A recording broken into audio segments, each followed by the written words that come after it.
wargi BKN, Assalamualaikum warahmatullahi wabarakatuh. Selamat datang di program kami Berkawan, Belajar Seru Kepegawaian bersama Kantor Regional 3 Badan Kepegawaian Negara. Kali ini tema yang kami angkat adalah penetapan nomor induk pegawai calon aparatur sipil negara.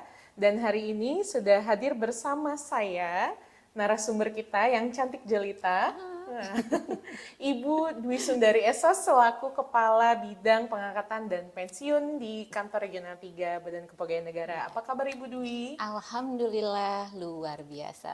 Alhamdulillah. Sehat ya Ibu ya? Alhamdulillah sehat. Ibu Dwi, Ya.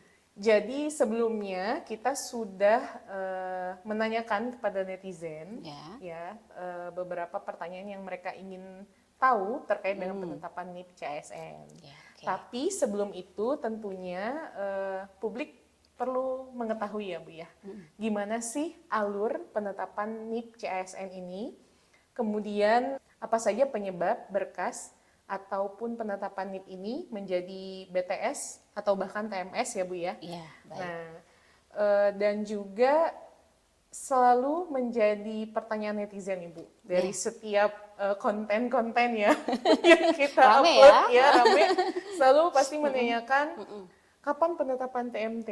Oke, Gitu. Terus ya. kapan sih SK dan kapan sih SPMT? Iya. Dan kapan sih mulai bekerja? Iya, udah nggak sabar ya Bu. Tanpa perlu berlama-lama, Iya.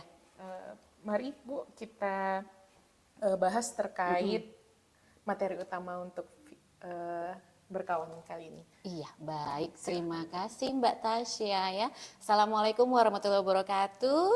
Salam sehat wargi BKN. Tadi Mbak Tasya sudah memperkenalkan ya, nama saya Dwi Sundari, saat ini mendapat amanah sebagai Kepala Bidang Pengangkatan dan Pensiun pada Kantor Regional 3 BKN Bandung. Betul tadi yang Mbak Tasya sampaikan ya, saya juga selalu pantau medsos Kanrek 3 BKN dan sudah terlihat dari beberapa waktu yang lalu ya, mungkin sejak bulan yang lalu sudah banyak wargi BKN yang menanyakan terkait dengan penetapan NIP, dan alhamdulillah kalau misalnya terkait dengan penetapan NIP ini memang medsos kita selalu ramai. Seperti itu, alhamdulillah ya. Terima kasih ya wargi BKN ya. Ya, baik Mbak Tasya, sebelum mungkin nanti saya menjawab beberapa pertanyaan mungkin ya dari netizen yang sudah dihimpun oleh teman-teman Humas Kanrek 3 BKN, mungkin sedikit saya akan menyampaikan hal-hal terkait dengan pengadaan ASN ya. Mungkin pertama kita akan bicara mengenai Undang-Undang Nomor 20 Tahun 2023 tentang aparatur sipil negara ya, karena pengadaan ASN ini tentunya berdasarkan kepada Undang-Undang Nomor 20 Tahun 2023 dan beberapa peraturan pemerintah lainnya ya. Nah, kalau kita bicara mengenai ASN, ASN itu adalah sebuah profesi ya, profesi bagi pegawai negeri sipil atau PNS dan juga profesi bagi pegawai pemerintah dengan perjanjian kerja atau yang biasa disebut dengan P3K ya. P3K-nya di sini adalah pegawai pemerintah dengan perjanjian kerja ya. Kemudian di dalam Undang-Undang Nomor 20 Tahun 2023 ini juga diatur tentang manajemen ASN ya. Salah satunya adalah mengatur tentang pengadaan. Nah, ini perlu diketahui oleh seluruh wargi BKN bahwa seluruh warga negara Indonesia itu mempunyai kesempatan yang sama untuk menjadi aparatur sipil negara. Tapi tentunya harus berdasarkan persyaratan seperti itu. Kemudian selanjutnya kita akan bicara mengenai manajemen pegawai pemerintah dengan perjanjian kerja ya, sampai dengan sekarang ini masih diatur dengan PP nomor 49 tahun 2018 ya. Jadi di sini setiap instansi pemerintah itu wajib menyusun jumlah dan jenis jabatan P3K tentunya berdasarkan atas analisa jabatan dan analisa beban kerja. Ya, kemudian instansi juga wajib hal ini maksudnya harus dilakukan itu untuk jangka waktu 5 tahun ya. Jadi instansi menyusun kebutuhan ASN-nya itu setiap 5 tahun dan diperinci per 1 tahun. Ya, itu ada di dalam PP 49 tahun 2018. Kemudian tadi sudah saya sampaikan juga bahwa setiap warga negara mempunyai kesempatan yang sama untuk melamar sebagai P3K, tentunya sesuai dengan persyaratan yang telah ditentukan ya. Kemudian pengadaan calon P3K ini merupakan kegiatan untuk memenuhi kebutuhan pada instansi pemerintah. Jadi sekali lagi pemerintah mengadakan atau merekrut berdasarkan atas kebutuhan masing-masing instansi pemerintah, dan tentunya ini berbeda ya. Tentunya ini berbeda untuk setiap instansi pemerintah. Jadi formasi yang dibuka untuk setiap pengadaan itu berdasarkan kebutuhan ya Bu? Betul. Bukan berdasarkan keinginan. Iya, berdasarkan kebutuhan instansi, dan yang paling penting dan harus digarisbawahi adalah berdasarkan kemampuan anggaran instansi masing-masing. Itu yang perlu. Iya, baik. Kemudian di sini perlu kita sampaikan juga Mbak Tasya bahwa pengadaan P3K ini dilakukan melalui beberapa tahap. Baik, Bu. Ya, pertama ya mungkin ada tahap perencanaan, ya tadi seperti tadi saya sampaikan bahwa instansi wajib melakukan penyusunan kebutuhan ASN-nya, yaitu adalah tahap perencanaan. Kemudian tahap pelamaran, yaitu teman-teman sudah melakukan pelamaran melalui portal esscasn.bkn.go.id ya. Alhamdulillah BKN sudah luar biasa sekali memfasilitasi ya. Betul. Kemudian yang selanjutnya adalah proses seleksi ya. Di sini ada proses seleksi administrasi yang dilakukan oleh teman-teman di instansi ya, baik instansi pusat maupun instansi daerah. Kemudian juga ada seleksi kompetensi, dan ini sudah kita lakukan melalui metode CATBKN ya. Oke. Kemudian selanjutnya adalah pengumuman hasil seleksi, dan yang terakhir adalah pengangkatan menjadi pegawai pemerintah dengan perjanjian kerja. Baik. Nah, saat ini kita sudah berada pada tahap yang terakhir ini ya, pengangkatan pegawai pemerintah dengan perjanjian kerja. Baik, Bu. Iya. Oke. Kalau untuk P3K kan seleksi kompetensi ya Bu ya. Nah kalau CPNS tahapnya dari seleksi administrasi, kemudian seleksi kompetensi dasar, seleksi ke kompetensi bidang, ya. baru kemudian pengangkatan tadi ya Bu. Betul, iya. Oke. Siap. Nah, kemudian Mbak Tasya, tentunya pengusulan dan penetapan NIP ini kita ada dasar hukumnya ya, dan ada surat Kepala BKN yang dikeluarkan itu di tanggal 27 September 2024, yaitu nomor 6610 ya. Jadi untuk jadwal pengusulan NIP 3K itu dimulai mulai tanggal 1 sampai dengan 28 Februari 2025. Artinya di sini instansi sudah bisa mengusulkan NI P3K ke BKN, ke kantor regional 3 BKN itu adalah mulai tanggal 1 sampai dengan 28 Februari 2025 ya. Alhamdulillah kita di BKN itu di tanggal 7 Februari 2025 kita sudah mulai menerima usulan dari instansi ya. Kalau ini kan pengusulan, berarti yang sekarang kan kita sedang fokus untuk NIP 3K Bu. Boleh tahu nggak Bu, ada bocoran kok yang NIP CPNS? Iya. Itu kapan mulainya Bu? NIP CPNS itu nanti akan mulai diusulkan itu di tanggal 22 Februari 2025 ya. Oke. Mulainya di 22 Februari teman-teman ya. 2025. Tapi perlu diketahui 22 Februari itu bukan waktu penetapan, tapi Betul, pengusulan. Jadi sudah dibuka usulannya untuk pengusulan CPNS. Jadi berarti BKN sudah membuka untuk instansi-instansi mengusulkan seperti itu mulai. Dan perlu digarisbawahi, mulai artinya instansi bisa ya, tapi bukan berarti semua instansi langsung. Tidak serentak wargi BKN itu. Iya, baik Mbak Tasya, terima kasih. Mungkin kita sekarang bicara mengenai alur penetapan untuk NIP 3K ya, dan khususnya untuk NIP 3K tahap 1 ya. Jadi pelamar yang dinyatakan lulus sebagai P3K itu diangkat sebagai calon pegawai pemerintah dengan perjanjian kerja oleh pejabat pembina kepegawaian ya, baik itu oleh gubernur, bupati, atau wali kota ya. Jadi di sini ada proses berbeda dengan CPNS ya. Untuk P3K ini ada sebelum diusulkan NIP-nya ke BKN itu diangkat dulu sebagai calon P3K. Seperti itu. Nanti setelah ditetapkan NIP-nya kemudian diangkat menjadi P3K. Ya, sebelum diusulkan NIP-nya ditetapkan SK calon P3K, setelah ditetapkan NIP-nya diangkat sebagai P3K. Nah, itu surat keputusan baik calon maupun P3K itu ditetapkan oleh pejabat pembina kepegawaian. bukan oleh BKN. Iya. Itu yang perlu kita ketahui ya. Iya, iya. Karena saya melihat banyak komentar-komentar netizen juga seperti beranggapan bahwa SK yang menetapkan adalah BKN.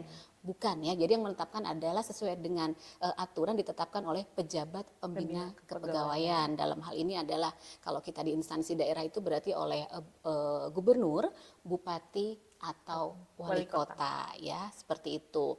Kemudian untuk P3K di instansi pusat itu yang menetapkan NIP-nya adalah BKN pusat.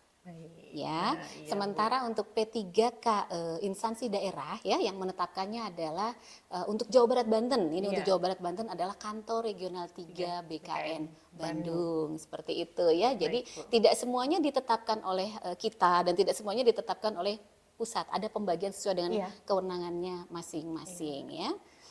Kemudian untuk pengisian daerah itu sudah dilakukan ya kemarin oleh teman-teman, itu mulai di tanggal 1 Januari sampai dengan 31 Januari 2025, dan untuk pengusulan NIP-nya tadi juga kita sudah bahas mulai dari tanggal 1 sampai dengan 28 Februari 2025, dan berdasarkan ketentuan itu ada dokumen-dokumen yang diperlukan ini dalam menetapkan NIP ini ya.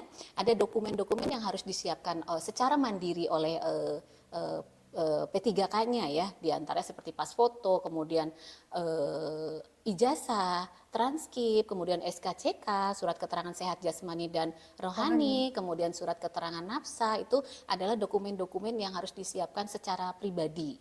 Kemudian juga ada dokumen-dokumen yang harus disiapkan oleh instansi, seperti yang tadi saya sampaikan, ada yang namanya SK calon P3K, itu disiapkan oleh instansi, kemudian ada yang namanya surat pernyataan rencana penempatan, itu juga disiapkan oleh instansi. Nah, semua dokumen ini harus dilengkapi pada saat mengajukan proses penetapan NIP ya. Dan BKN sudah menyiapkan juga satu portal yang disebut dengan SIASN BKN. Nah, untuk dokumen-dokumen pribadi ini seperti contohnya pas foto, kemudian juga ijazah, kemudian transkrip ya, kemudian surat pernyataan 5 poin itu sudah dialirkan langsung dari SSCASN ke SIASN. Jadi pelamar tidak perlu mengunggah lagi. Mungkin yang perlu diunggah adalah ketinggalan satu, daftar riwayat hidup. Ya, jadi kayak setelah dinyatakan lulus itu pelamar itu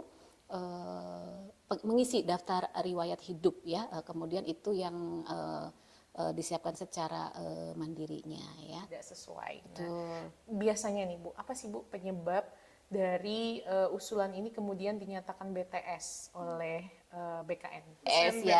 Iya. Oke, jadi BTS ini berkas tidak sesuai. Artinya adalah dokumen ini ada yang tidak sesuai. Sebagai contoh sebenarnya misal terkait dengan salah unggah yang seharusnya misalnya SK CPPK diisi dengan SPRP ataupun sebaliknya ya. Atau misalnya ada ketidaksesuaian nama dan data lahir, itu lumayan banyak juga ya. Jadi kalau misalnya di sini kami di BKN itu kan membandingkan membandingkan antara data elektronik, data usul elektronik dengan dokumen yang dilampirkan. Kalau misalnya berdasarkan hasil verifikasi kami ada ketidaksesuaian data antara data usul dengan dokumen yang dilampirkan, tentunya kami harus konfirmasi kepada instansi, dan juga kalau diperlukan instansi perlu konfirmasi juga kepada yang bersangkutan, diantaranya terkait dengan data nama dan data tanggal lahir ya. Karena kan seharusnya itu kita berpedoman kepada ijazah ya, tapi ternyata ijazah itu pun terkadang ada yang salah. Berbeda. Iya, seperti itu. Itu sebagai contoh untuk kenapa BTS ya. Kemudian TMS yaitu sebenarnya ada, tapi jarang sekali, tapi ada ya. Sebagai contoh misalnya di satu jabatan formasi itu kualifikasi pendidikan yang dipersyaratkan adalah misalnya D3. Tapi ternyata yang bersangkutan menyampaikan yang S1.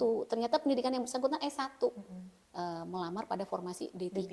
Nah, itu tentunya tidak sesuai. Itu yang kami TMS-kan ya Bu? TMS-kan, betul. Nah, Bu, ini nih Bu yang sering kali dipertanyakan Bu ya. Kalau penetapan TMT itu sama siapa sih Bu? Sama BKN atau sama instansi Bu? Oke, jadi seperti ini ya, di dalam surat edaran Kepala BKN itu sudah disampaikan bahwa pengusulan itu kan 1 sampai dengan 28, Iya, Bu. 28 Februari 2025 ya. Kemudian untuk TMT-nya itu adalah di tanggal 1 setelah pengusulan. Artinya di sini kalau misalnya 1 sampai dengan 28 Februari berarti TMT-nya adalah 1 Maret 2025. Baik. Tapi tentunya kapan nih saya bisa mulai bekerja? Ya tentunya setelah semua proses selesai secara keseluruhan seperti itu ya. Mungkin bisa di April atau mungkin bisa juga di Mei barangkali ya. Jadi setelah semuanya proses selesai ACC, kemudian ditetapkan SKP 3K-nya, kemudian ditetapkan dokumen kontrak kerjanya ya, baru diserahkan kepada yang bersangkutan ya. Untuk TMT ini apakah berpengaruh kemudian Bu ke gaji? Misalnya TMT-nya 1 Maret kan Bu, 1 Maret. Apakah nanti, tapi maaf Bu, misalnya TMT-nya 1 Maret, kemudian baru mulai bekerjanya di bulan Mei misalnya. Apakah kemudian gajinya dari 1 Maret? Oh tidak Mbak Tasya Nah, ya. itu Bu yang dipertanyakan Bu. Sering kali ditanyakan oleh Betul. netizen. Apakah ketika TMT-nya 1 Maret nanti saya dapat gaji per 1 Oke, Maret kayak gitu? Iya. Sebenarnya apa ya, sama antara P3K dengan PNS ya. Kita itu digaji setelah secara nyata melaksanakan tugas.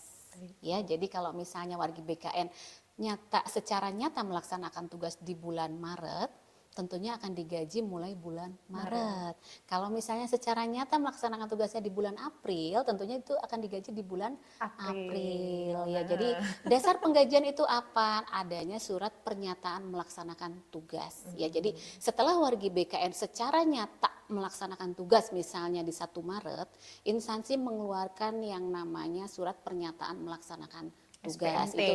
ya, Iya, SPMT itu ada disebutkan bahwa atas nama A sudah secara nyata melaksanakan tugas terhitung mulai tanggal 1 April 2025. Berarti gajinya dibayarkan di 1 April 2025. Baik, kita mungkin langsung lanjut ke pertanyaan yang berikutnya ya Bu ya, Baik, yang Mbak ditanyakan Tasya. oleh netizen ke kita Bu. Nah, jika ada dokumen yang tidak memenuhi syarat Bu saat penetapan NIP, bagaimana prosedurnya Bu? Penginformasiannya, apakah dari BKN menyampaikan langsung ke pelamar atau seperti apa Bu? Nanti prosedur penginformasiannya bagi pelamar yang berkasnya tidak sesuai kayak gitu Bu. Ya baik Mbak Tasya, terima kasih ya.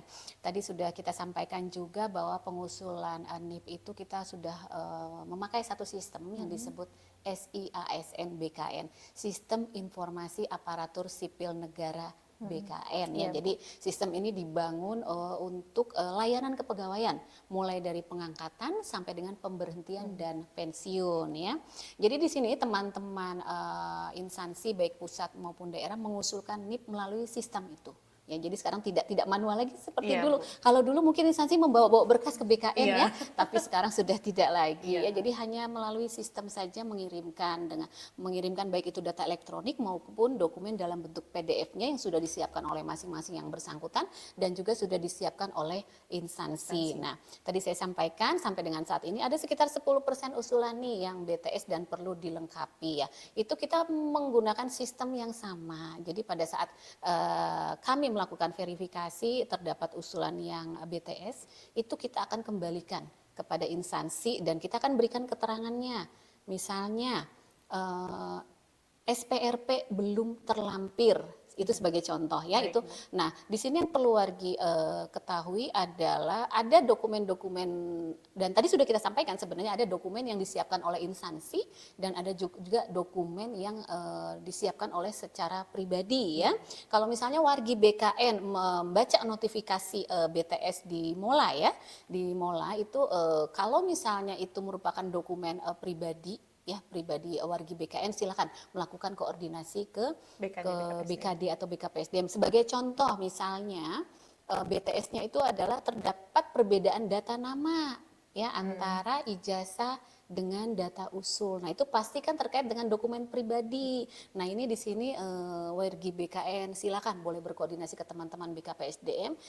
Saya ada informasi BTS ini. Nah, kira-kira dokumen apa yang harus saya lengkapi, dan di sini pun teman-teman BKPSDM ini saya yakin pasti akan menghubungi juga yang bersangkutan. Ini ada catatan dari BKN bahwa terdapat perbedaan data nama. Nah, silakan dilengkapi dokumen ini. Nanti kalau wargi BKN, misalnya sebagai contoh ada kesalahan nama pada ijazah. Jadi kita mintakan surat keterangan nama terkait dengan perbaikan ijazah itu dari sekolah atau perguruan tinggi yang mengeluarkan. Kalau itu sudah ada, silakan wargi BKN dapat sampaikan kepada petugas BKPSDM. Kemudian petugas BKPSDM itu nanti akan mengunggah kembali ke sistem SISN dan menyampaikan kepada kami di BKN. Setelah kemudian itu kami akan melakukan verifikasi kembali. Kalau sudah tidak masalah, kita akan tetapkan NIP-nya.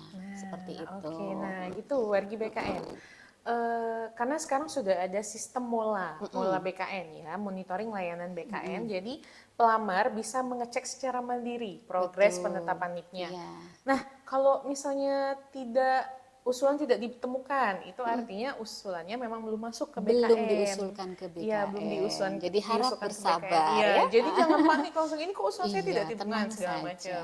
Atau misalnya lagi prosesnya sudah sabar wargi BKN, tidak perlu misalnya terus-terusan ke BKPSDM, kok ini saya belum diproses, saya belum diproses, atau misalnya ke BKN, kok usulan ini belum diproses. Kita kan tidak hanya memproses satu instansi saja, tidak memproses satu daerah saja, atau satu orang saja, enggak, wargi BKN. Di kita 37 instansi ya, di Kantek 3 BKN 37 instansi provinsi, kabupaten, kota, dan itu jumlahnya Mbak Tasya sekitar 63.000. Wow. Untuk yang tahap 1 ya. Tahap 1. 63.000 lebih Mbak Tasya. Itu yang harus kita proses ya.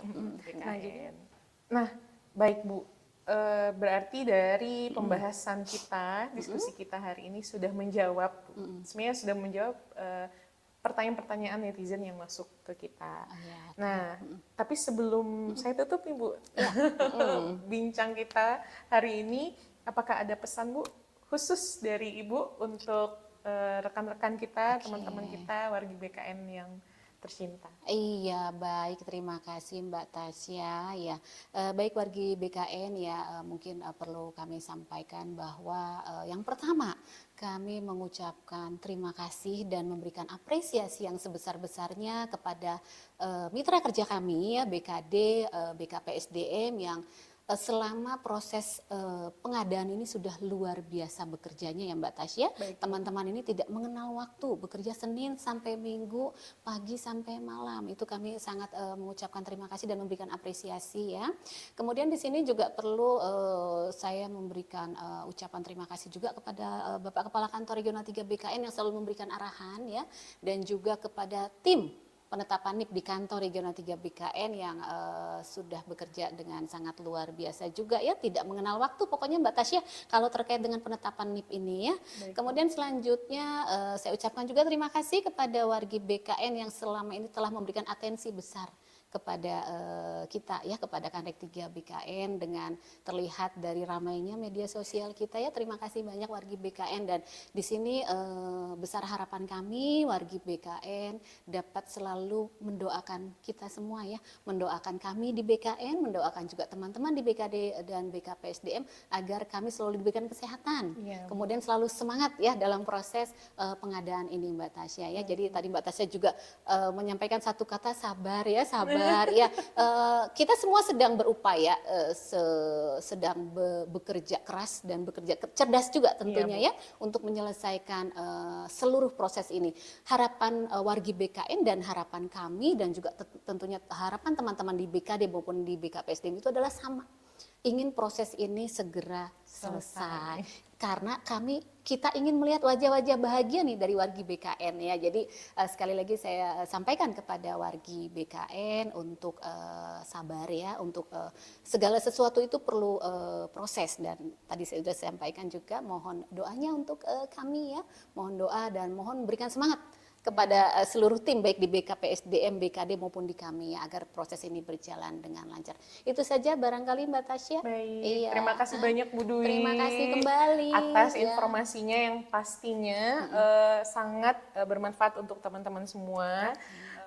Kami harap Perbincangan kami hari ini sudah menjawab pertanyaan-pertanyaan dari wargi BKN, dan tentunya wargi BKN bisa lebih memahami seperti apa alur penetapan NIP KSN, kemudian pertanyaan-pertanyaan wargi BKN terkait TMT, SK, SPMT, mulai bekerja, ataupun bahkan gaji ya, kapan diterimanya seperti itu. Baik, wargi BKN, demikian berkawan hari ini ya, berkawan episode kali ini. Apabila wargi BKN punya usulan atau saran untuk tema berikutnya terkait kepegawaian, seputar kepegawaian yang ingin wargi BKN ketahui lebih dalam, boleh komen di media sosial kami ya. Dan jangan lupa like, share, follow seluruh akun media sosial kami ataupun subscribe ya, subscribe YouTube Kantor Regional 3 BKN Bandung. Baik, terima kasih atas perhatiannya dan khususnya jangan lupa apa Bu? Tunggu update penetapan NIP-nya. Ya, itu yang nggak sabar itu ya. Yang ditungguin oleh wargi BKN tercinta, para calon pegawai-pegawai baru kami. Pegawai-pegawai baru di wilayah kerja Kanrek 3 BKN ya. Jangan lupa kami akan mengupdate progres penetapan NIP ini setiap hari apa Ibu? Hari apa ya? Iya, hari apa nih? Maunya hari apa? Tunggu saja barangkali ya. Oke, ditunggu update-nya di medsos kami ya. Dan mohon jika ada informasi selain dari BKN dan BKD BKPSDM atau instansi pemerintah, mohon untuk tidak mudah dipercaya seperti itu. Untuk berhati-hati ya Mbak Tasya ya. Berhati-hati ya. Baik, demikian. Terima kasih atas perhatiannya. Salam sehat selalu wargi BKN. Sampai jumpa kembali pada episode berkawan selanjutnya. Wassalamualaikum warahmatullahi wabarakatuh. Waalaikumsalam warahmatullahi wabarakatuh.